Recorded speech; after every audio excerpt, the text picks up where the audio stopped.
The 2026 NFL Draft, day 2 was left with a ton of talent starting at the top. So let's go through it right now.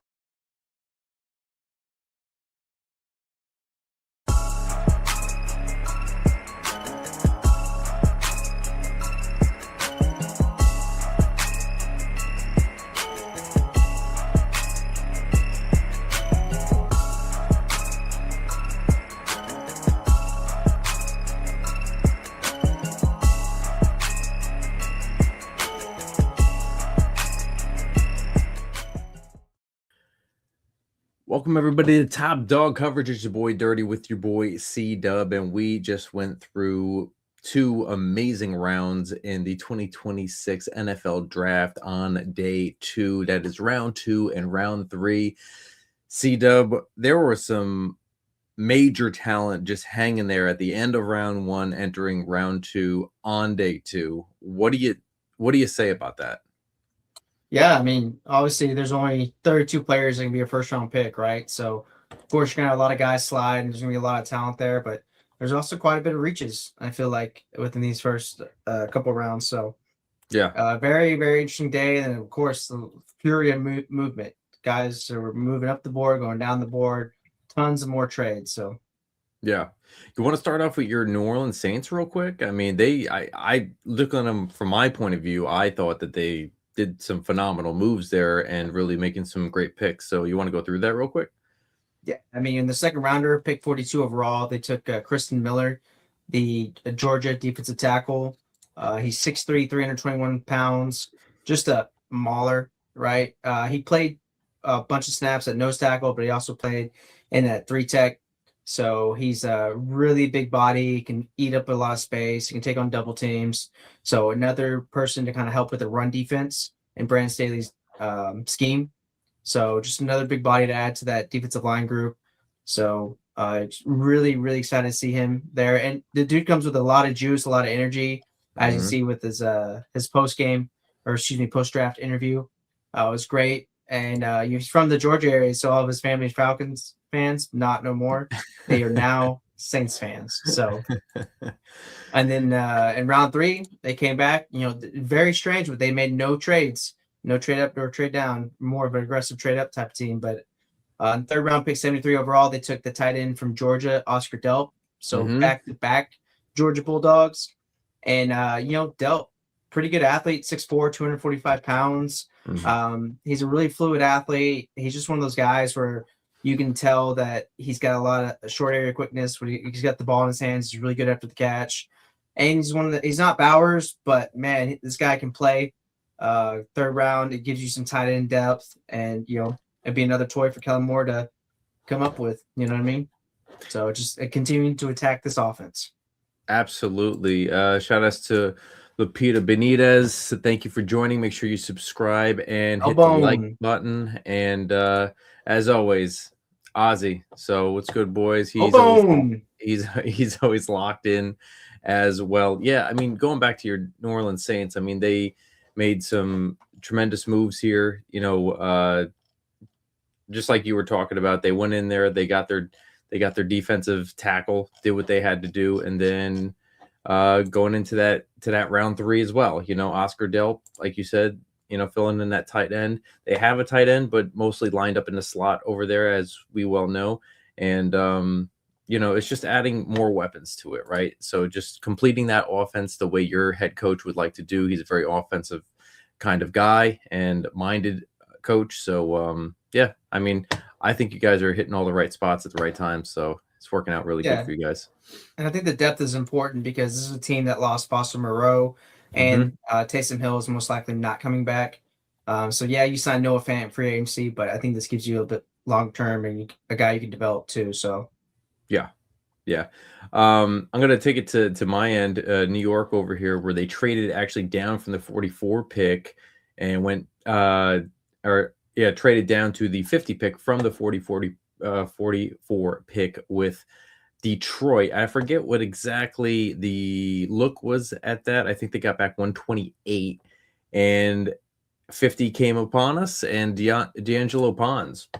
this kid came through. He's 5'8", 182, but he does some really good things. He's productive around the perimeter, and he seems like he's a bigger dude in a small body. He's very feisty. He will get his hands in there. He will make sure that the play is not complete. He'll make a nightmare for wide receivers trying to catch shallow crossers and such like that. So he's feisty. He's not going to give you any room. He's a little sticky, and yeah, I'm glad to have him in that little nickel spot. The slot corner right there, and that's kind of what we need, what we missed after Michael Carter was shipped off about a year or two ago. So we've been looking for that kind of process to find somebody and insert here, and I think D'Angelo Ponce is the guy to do that. So I don't think you can skip over the fact either that our guy Daniel Jeremiah, his comp form was Aaron Glenn.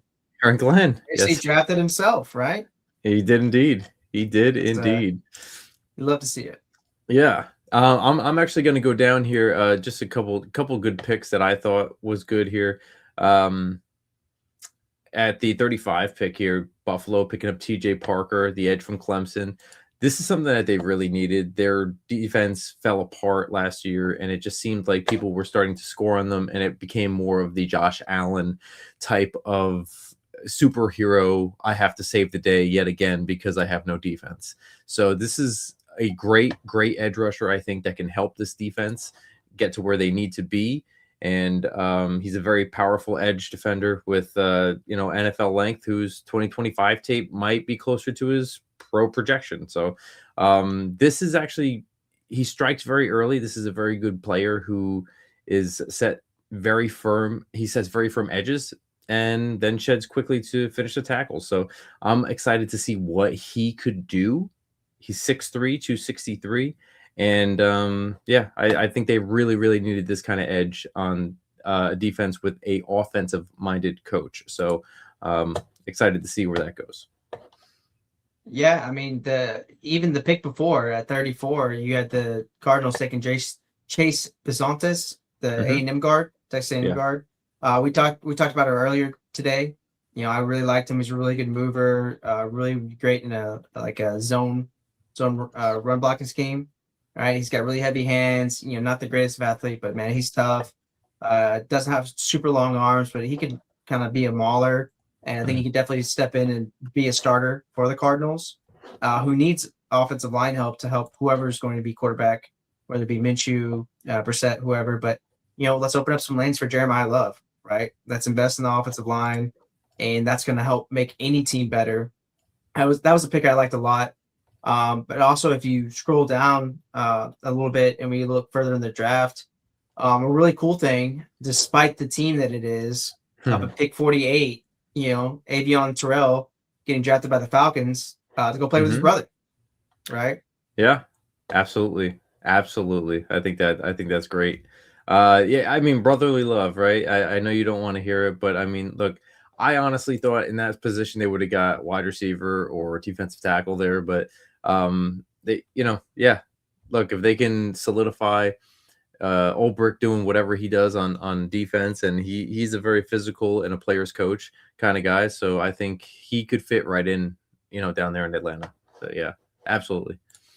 I'm actually going to take you. I'm going to bounce around a little bit, but I think it's more than necessary. I will actually go to something that the Bengals needed here, and this is in second round, pick 41, pick 9 of the second round. So pick 41, Cassius Howell, the edge out of Texas A&M. After they just got Sexy Dexy, right? So they get him. This kid is 6'2", 253, very bendy edge rusher. Okay, and he has a very good burst and elusiveness, and he could actually do really well with other blitzers coming in too. So, I mean, if they could put up a scheme that maybe allows Sexy Dexy to, hit that A gap, maybe even the B gap, and he can work around it. I think this is the recipe for making this defense what it should have been. So this is a very good pick after you just gave up the number 10 pick and then you double down on a pass rusher. I think this is something that they really needed. Yeah. I think it's a really good move. And again, what's the best way to help Joe Burrow?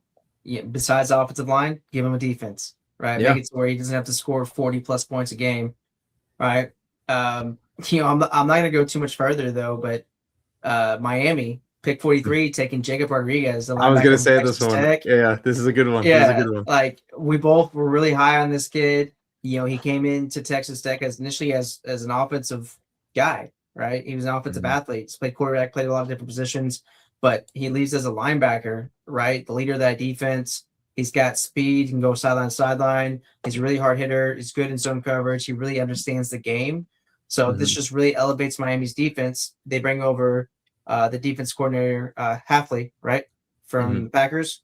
So he's got his new quarterback of the defense. And again, we would think probably receiver at this point, right? But no, let's go and invest in what we know, what we're going to do. We're going to be well. We're going to be a hard-nosed defense. And this guy fits in perfectly with that. And a couple nicknames that me and my friend Colin earlier came up with. He came up with the stash. Obviously, he's got a great mustache. And I came up with fireman, since he looks like a fireman. Okay. Most of the firemen have the stashes and everything. So they do. So we're bringing the heat in Miami, if you will. I like it. I'm gonna take it to the Baltimore Ravens here, where not only did they get Vega in the first round, but now they're doubling down on iron sharpens iron here with Zion Young, the edge out of Missouri. So he's a well-built edge rusher and he has size. So this kid is 6'5", 262, and that is coming through the line. So lots of strength with this, temperament engineered, and for trench battles, he's ready to go. So he's very young. And he has 33-inch arms here, and he's a very fiery alpha guy who brings a lot of energy coming into the locker room. So this is going to bring right into that culture in Baltimore exactly what they need. So I thought this was a very good value pick as well as just a regular second-round pick. So he fell to a point where it's like, how can you not, Yeah, I mean, hey, look, you want to talk about value picks? Let's go to pick 58, where the Browns took Emmanuel McNeil-Warren, the safety from Toledo. Most projected him to go either middle to end of the first round, and this dude fell almost to the end of the second, right? Yeah. I think he's got almost 80-inch wingspan. He's long arms. He's 6'3", 201 pounds. Jeez. Super athletic. I think he can play downhill. I think he play deep. He's a really rangy tackler.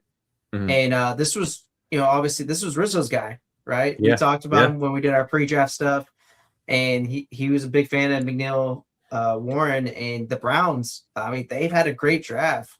So I'm sure our buddy Mateo is probably ecstatic right now because they've had a really good draft. And man, you add another chess piece to that defense that was already really elite last year. Possibilities are endless. So you get a guy like a McNeil Warren back there. It's a great value pick for them. Yeah. I'm actually going to take you to pick 57 right before that. But before I do, okay, I want to give some credit to the Browns here. Not only did they get Concepcion, they came back and doubled down on wide receiver with Denzel Boston. So now they have a lot of depth in that wide receiver spot. And then coming back and then grabbing this safety who is just chilling there. This is a really good draft so far for the Cleveland Browns. I think people have to really look at that because I understand when you hear Cleveland Browns, it doesn't sound sexy, it doesn't sound good, but let's be real here. These are names that shouldn't be there, but they're taking advantage of what's in front of them. Yeah, and what really kind of I start to think about, right? You bring in two really good receivers, both projected to be first rounders, right? Who's the odd man out in Cleveland? Right, so they're not going to be able to keep everybody. No, and so you had a decent receiving core. I guess you could call it that. You really need to upgrade, but I mean, does that spell the end of Jerry Jeudy's tenure in Cleveland? Does that mean are we question on your guy over there from Tennessee?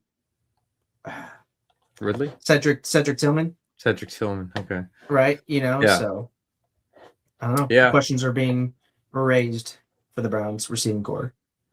So before I wanted to give some credit to the Browns because I felt like they needed it. But I will say this. This is gonna go over to the Bears at 57. It's not a pick that everybody's gonna be wowed about, okay? But Logan Jones, okay, center out of Iowa. This could possibly be one of the most ready centers in this draft. Not saying, the best coming out, like, oh my goodness, record breaking, but in this draft, he is undersized, but he's very experienced with NFL ready technique. So he has a dense frame and short limbs, but he has very, very impressive initial quickness, and he stays very firm inside the framework.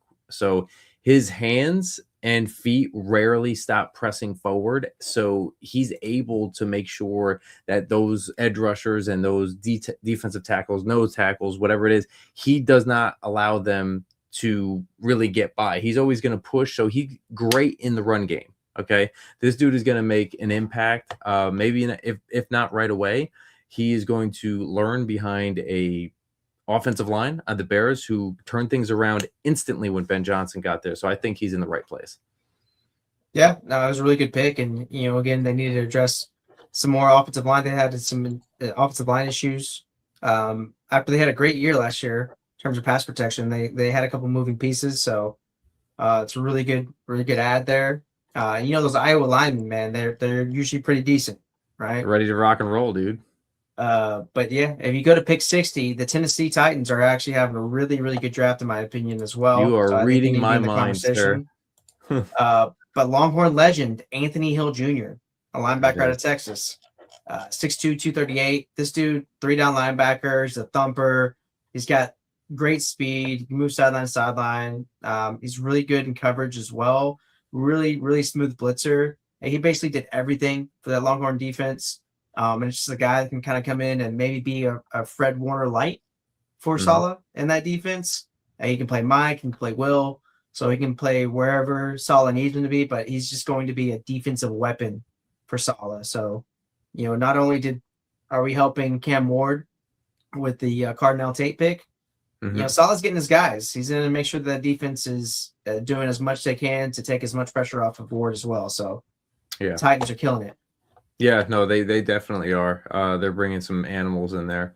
And actually, with that, I am going to where was I? There we go. Okay. I'm going to take you back to pick 53, where the Colts selected a really good linebacker here. Since they already got rid of a couple linebackers, I think this is very I think this needs to be said. They took CJ Allen, linebacker out of Georgia here. And this is your green dot linebacker. This is the team captain. You know what I mean? He puts in the work. He plays with toughness, control. He sorts through the runs. He's very patient. He has good leverage when he's in pursuit. This is the dude, okay? Very, very quick. And then he turns on the jets and has lots of speed. Okay, this forces him to work harder at different points of the game. And when he's actually in that moment of, going against blockers and such too. So this is a guy that will be calling the defense at one point in his career. So I thought this was an excellent pick after they just lost their linebacker in free agency here. And I think it's the perfect replacement. Yeah, absolutely. I only got one more pick I want to highlight in the second round, and then we can move on to the third if you want. Yeah, that's perfect. But pick 61, the Rams, they took tight end Max Clare from Ohio State. I believe this is the Rams' 6th tight end on their roster now. Second year in a row, they've taken a tight end in the second round. But man, Max Clare, he's super athletic, a great pass catcher, dealt with a lot of drops, and he's kind of a little bit below average in the run blocking scheme. But man, this dude's got the frame. He's 6'4", 246. He can play in the slot. He's just another weapon for McVay. This dude's probably gonna roll out 5 tight end sets next year. Like, it's insane the amount of tight ends they have. Yeah. But he's a redshirt junior, so he's still a young player. But Matthew Stafford maybe wanted a bunch of tight ends like Infinity Stones. I don't know, but can be a great fit for McVay's offense over there. Yeah, absolutely. With that, we can move on to the third round and looking at this third round, the first thing that pops out in my head is 2 things, but I'm gonna go to a kid that I was kind of high on, and that is Antonio Williams at pick 71, the 7th pick in the 3rd round, going to the Washington Commanders. I think this really helps them out with a little bit of receiver depth here. He can put this kid right in the slot position, and Scary Terry could do what Scary Terry does, and let this kid eat a little bit. Take a little pressure off. It doesn't always have to be Scary Terry's day, and it gives a little bit of room to breathe for Jaden Daniels. So maybe they can, get another receiver in there one way or another. But I think this is a really good start for another weapon. Yeah, and a little bit before that, this one I like the player. I'm not sure why this team took him, but at pick 69. The Bears took Sam Roush, the tight end from Stanford. Yeah. 6'6", 267, more of a blocker tight end, more of that inline tight end kind of guy. He's a really good blocker. He's okay in the passing game, but man, he's got a huge frame.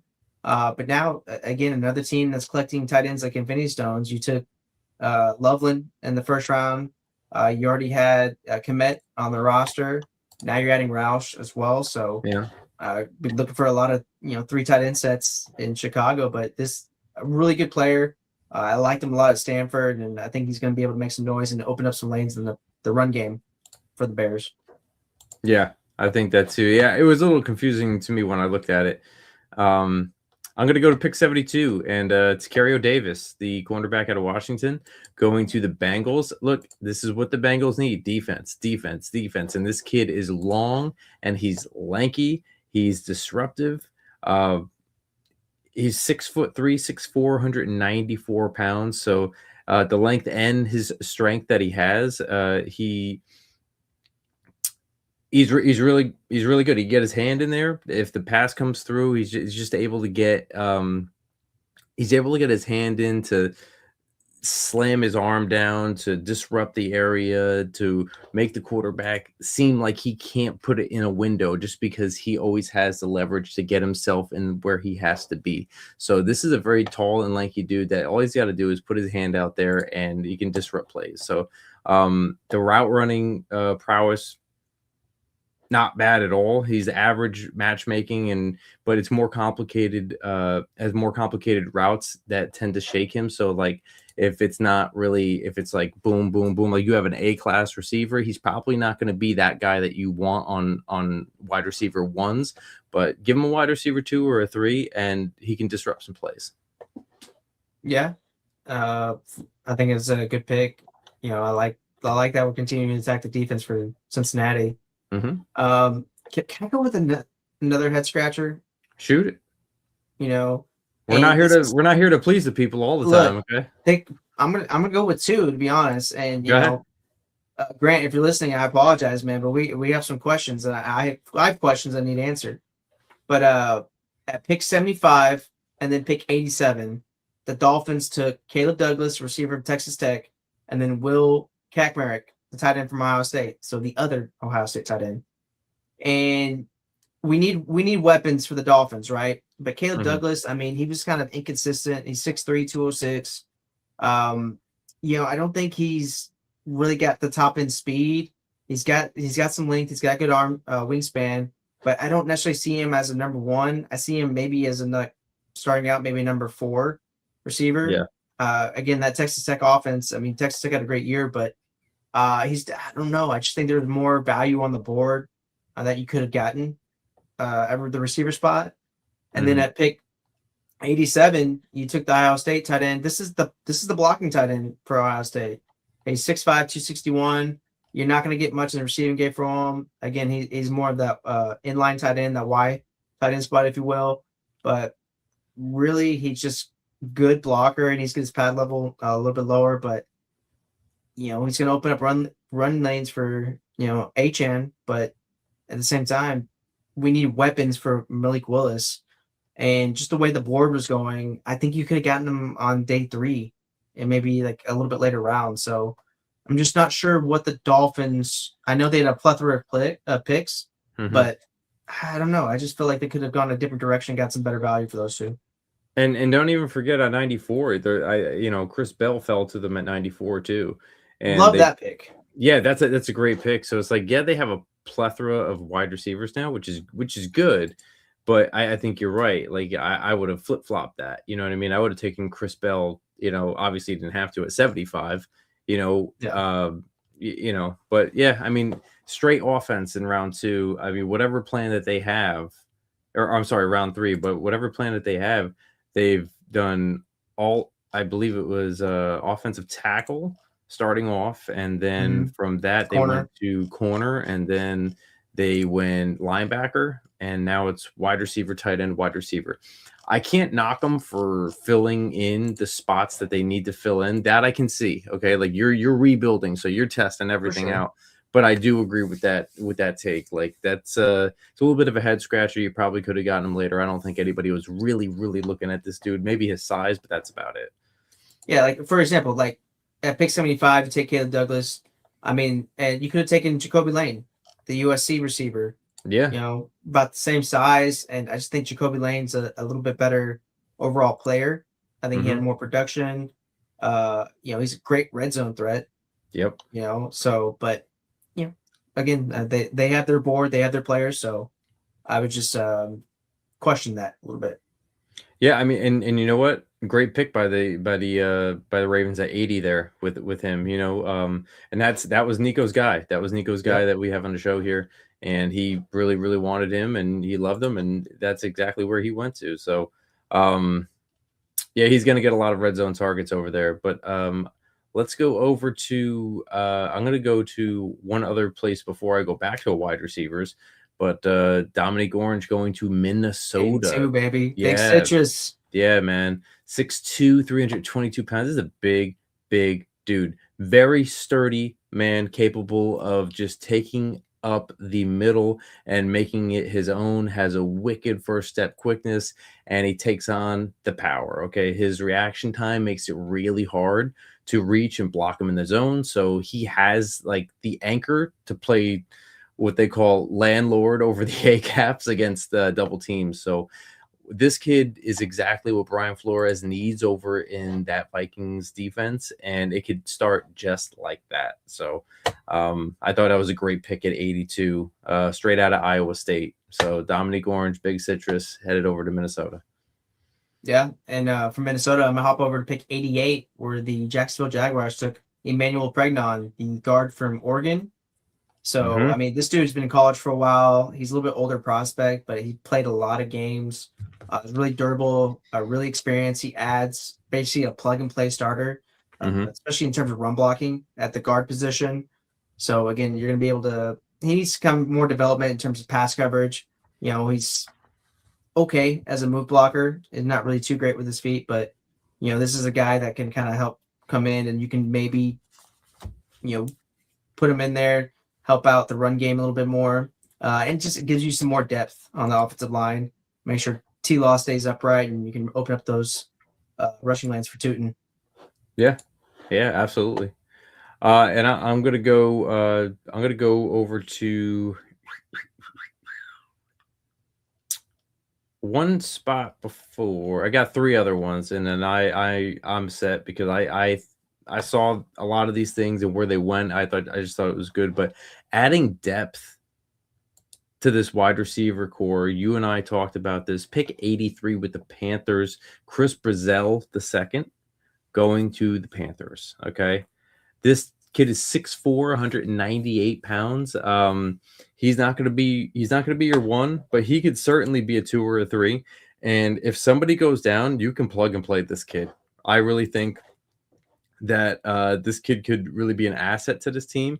So he's a downfield kind of guy. He makes very explosive plays on the outside. So his 2025 tape kind of shows the game slowing down for him, understanding a little bit more of what he's expected to do, allowing the production to catch up with his traits. So he he is a very good stretcher of the field, so he can make some big plays happen for Bryce Young. I'm excited to see what they can do with him, and I wouldn't even mind if they didn't put him out there right away. Just let him get a hang of the NFL and see how it goes. But I thought this was a really good depth move, and they have a lot of different moves they can make now, knowing that they have that kind of depth. Yeah, Tennessee receivers scare me, but I mean, he's got the size profile, he's got the speed, so Mhm. let's hope he can get in the system and develop properly. I Mhm. only got a couple more. I Yep. have another question mark one at pick 90 with the Niners. They took the running back Kalen Black from Indiana. You know, he's 5'9", 208. I think you could have definitely taken him in the later rounds. What's up? I think I know why. Because Okay. I questioned this too. I wanted to bring this one up too. Yeah. I think it's because of his pass protection. Okay. It's not that he doesn't show grit as a running back. He does, but he's not obviously we Yeah. know that he's not going to get that kind of workload like CMC. And he's not gonna, it doesn't look like he's gonna be that kind of future prospect to be the running back leader, right? But he if not, I would say, and I'll hold to this, I believe that he is one of the best running backs with pass protection, at least. That's Mhm. that's what I would say. When somebody does come in, he picks up the blitz great. When he has to make a block, he levels people out. He's a feisty pit bull when it comes to doing that. So that's what I think that they're looking at, but it is still kind of high. Talking For the third third round. round, though, I I know, mean, I I know. don't. I mean, you wanted me to take a pass blocking running back in the third round. So one, I'm not gonna get much running value. Like what's there is he's gonna get right. He's not super Yeah, shifty. He's not super athletic. He's not great in space. yeah. So I mean, you have so many other needs. You're an older team. You have a tight end that's coming off a blown Achilles. That's in his early 30s. Hmm. Like there's so many different ways you could have gone, and there's a lot of different running backs on the board. Like you want to put somebody in a Shanahan scheme with that wide zone and all that. You got Mike Washington Jr., the Arkansas running back that's got the speed and the size. Like Yeah. I don't. It's again. I feel like it was a little early for him. Hmm. Now, who knows? I mean, there's plenty of running backs that don't have the athletic traits, and there's one in this draft that I like a lot, Emmett Johnson, that from Nebraska, that I think isn't super athletic, but he does everything right. He does everything well. Hmm. That I think he could come in and make an impact in the league. So maybe I'm missing the ball on Kalen Black, but it just seems extremely early for me. Yeah, that's the only thing I could pick out of that. You know what I mean? That, to be honest, I mean, watching the film and watching how he does block, that's the only thing I could possibly imagine, because I still do agree with you that it is a early pick for round 3, like to pick this kid. So, And this is um, after they just took the Ole Miss receiver yeah, at the top of the second when you got a lot of different guys on the board. Like, yeah, he's got size and he runs 4.3, but man, I yeah, just with the amount of the type of guys that are on the board that could fit in the system, like I don't know. I hope Shanahan hasn't lost his touch. yeah. I hear you. All right, I'm gonna go to one last one, unless you have another person. I have one final one, so you go Okay. ahead and All right. talk about it. I'm going to take this over to pick 84, 20 out of round 3, which is Ted Hurst, the wide receiver out of Georgia State here. I thought that this was he's a good size, 6'3", 206, very long-legged and vertical-minded wideout. So this is a dude going to a place that just lost a wide receiver. Now they do have McMillan, they have Igbuka, they have Tez Johnson. I think still Otten, but I think this is a great place for Mhm. him to be inserted into. And I think that given his time to wait and shine, I think this is a really good place for Ted Hurst. And I know this is one of your guys. Yeah, it's a Hurst. I mean, he's good. Georgia State, a little bit senior. Like, I think it's a good spot for him. I mean, you lose Mike Evans, you want to give Baker some more weapons, and I think he's good. Georgia State is an elite program, but man, this kid he was special. He was different out there. He was. Yeah, my last one is pick 92. And unfortunately, I kind of hate going back to the well here, but Dallas Cowboys taking Jay-Sean Barham, the edge Yeah. from Michigan, right? He dropped pretty good. He's played off-ball linebacker. He's relentless. He's got top-tier motor. He doesn't play with the greatest of discipline, but he's kind of raw as a rusher because he's mainly been an off-ball linebacker. But they've had great success with converting off-ball linebackers to edge rushers, a la Micah Parsons, right? So I think if you can get him in that system, develop him, he's got a really, really good explosive athletic traits. So I think you can develop him to be another edge rusher. Just to pair, you already took Lawrence in the first round, so just another guy that has that relentless motor that you can develop and make sure you have your bookings for the near future. Yeah. Yeah, absolutely. If you guys have not yet, make sure that you hit the subscribe button and smash the like button. Follow us at Top Dog Coverage on YouTube, Twitter, TikTok, Facebook, Instagram, and stay connected with us. Swipe up on Apple, Spotify, hit the 5 stars, and leave a comment. We went to draft day 1. Draft day 2 is here. It's already gone. And tomorrow we finish it up with all the rest of the rounds. And look, it's been an exciting draft. I would say that it's a little bit faster. We only get 8 minutes yesterday, 7 minutes today. I feel like it does go a little bit faster, but I do feel that it's still efficient. Absolutely. I mean, it's fast and furious. I do enjoy it.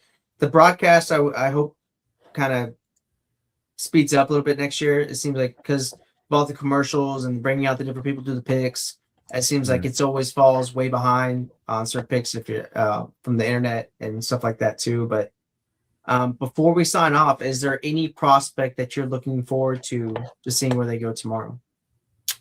Yes, there's a Zachy or Zaki Wheatley. I want to see where this kid goes.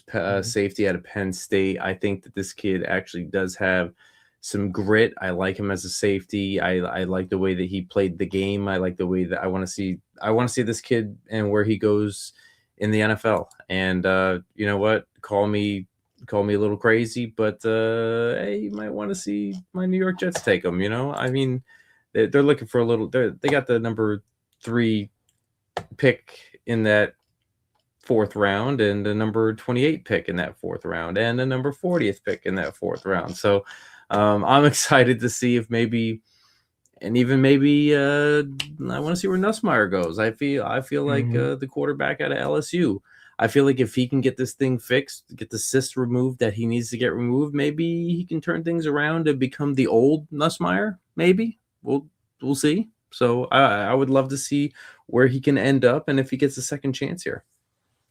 Okay. Yeah. What about yourself? Fair. Yeah, I feel like day 3 is where most of my favorite players are at. Obviously we really like the Caleb Downs, Jordan Tyson, a lot of these big guys, but I feel like day 3 really separates the great teams from the not so great teams, obviously. Okay. Yeah. Especially when it comes to the draft, right? But there's a corner that I got to see a couple times when I was on the road scouting for the Dream Bowl. His name is Charles Demings from Stephen F. Austin. He's a corner, long. He's got speed. Really excited to see where he goes. Also really excited to see where all my SMU people go. Got to see a lot of them. Matthew Hibner, Jordan Hudson, those guys. And then Emmett Johnson, I just talked about him a little bit ago. Really excited to see where he goes, the running back from Nebraska. And also the LSU edge rusher, probably not the one that you guys are thinking of, but Jack Pyburn. I want to see if he gets drafted. I really liked what I saw on film when we scouted him for the Savage class. And he was one of my assigned players. I think he's really good against the run. Doesn't have much upside as a pass rusher, so I figured he'd kind of go later rounds, but excited to see if anybody takes a chance on him. Yeah, I like that.